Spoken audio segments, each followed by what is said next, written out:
জনাব হান্নান মাসুদ। আমি যে নোটিশটা দিয়েছি এটার উপর তো আমার বক্তব্য আছে।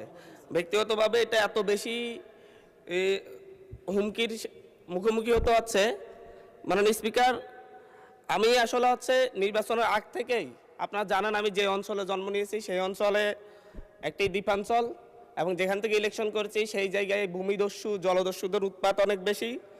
এটা ধারাবাহিকভাবে গত পরশু আমি হাতিয়া থেকে আসার সময়ও প্রশাসনিকভাবে এবং বিভিন্ন মারফতে জানতে পেরেছি। আমি যে ফেরিতে করে আসতেছিলাম আমার উপর আক্রমণের জন্য ডাকাত দল প্রস্তুতি নিয়েছিল, তারপরে প্রশাসনের সহযোগিতা আমি সেখান থেকে এসেছি। এর আগেও আমি 2বার আক্রমণের শিকার হয়েছি, নির্বাচনের সময় 3বার আক্রমণের শিকার হয়েছি।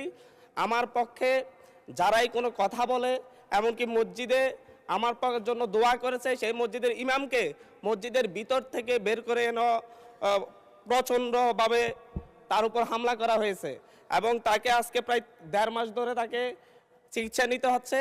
আমার উপর যারা আক্রমণ করেছে আমি আপনাকে সেই জায়গায় কিছু নোটিশের সাথে কিছু ডকুমেন্টস দিয়েছি যে সরাসরি অস্ত্র হাতে আমাকে কোফাতে আসা হয়েছে। একজন সংসদ সদস্য হিসাবে আমি এই বিষয়টা এখানে উপস্থাপন করতে বাধ্য হচ্ছি, কারণ এই জায়গাটায় আমি মনে করি সন্ত্রাসীদের কোনো রাজনৈতিক ঠিকানা নেই।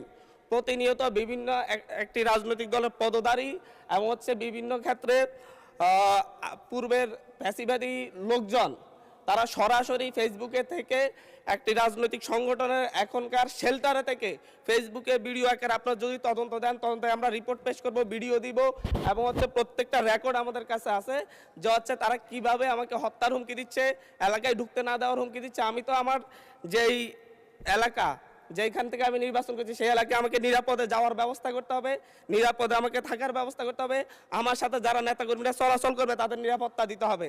এটা একজন বিশেষ অধিকারের ব্যাপারে, এটা বিশ্বব্যাপী একজন সংসদ সদস্যের বিশেষ নিরাপত্তা বিধান করা রাষ্ট্রের দায়িত্ব, সরকারের দায়িত্ব।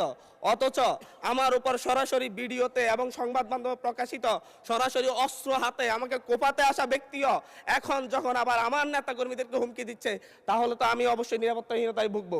তো এই ব্যাপারটা অবশ্যই গ্রহণ করে আমি মনে করি একটা তদন্তে পাঠানো দরকার, সংসদীয় তদন্ত হতে পারে, এবং কারা এই ব্যাপারে আমাদেরকে, আমি সহ আমার নেতাকর্মীদেরকে কিভাবে হত্যার হুমকি দিয়ে এবং হচ্ছে এখন এলাকায় থাকে সরাসরি আক্রমণ করে, এমনকি আমার উপর আমার নিরাপত্তা দিতে যাওয়া পুলিশের উপর আক্রমণ হয়েছে। নট এ সিঙ্গেল আসামি অ্যারেস্ট হয়েছে।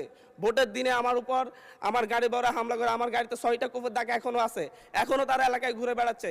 বিটিভির সাংবাদিককে কুপিয়েছে, এখনো এলাকায় ঘুরে বেড়াচ্ছে।